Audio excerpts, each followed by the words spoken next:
بسم اللہ الرحمن الرحیم۔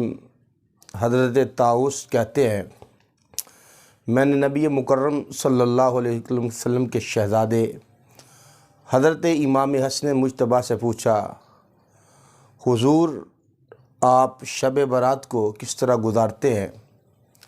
نواسہ رسول حضرت سیدنا امام حسن مجتبیٰ فرمانے لگے کہ میں اس رات کے 3 حصے کرتا ہوں۔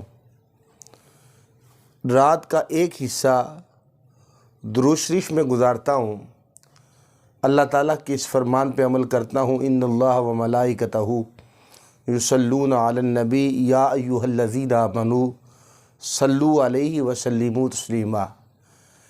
کہتے پھر رات کا دوسرا حصہ، اس میں اللہ تبارک و تعالیٰ سے استغفار کرتا ہوں، قرآن مجید فرقان حمید کے اس حکم پہ عمل کرتا ہوں، وما کان اللہ معذبہم وہم یستغفرون۔ اور تیسرا رات کا جو حصہ ہے اس کو میں رکوع و سجود میں گزارتا ہوں، اللہ تعالیٰ کی بارگاہ میں سجدہ کرتا ہوں، رکوع کرتا ہوں۔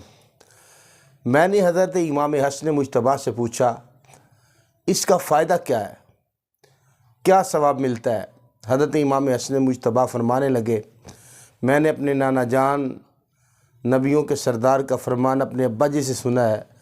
وہ فرماتے ہیں، نبی مکرم صلی اللہ علیہ وسلم نے فرمایا کہ جو نصف شعبان یعنی کہ شب برات کو، شعبان کی 15ویں رات کو زندہ کرے گا تو اللہ تبارک و تعالیٰ اس کو اپنے مقربین میں لکھ لیتا ہے۔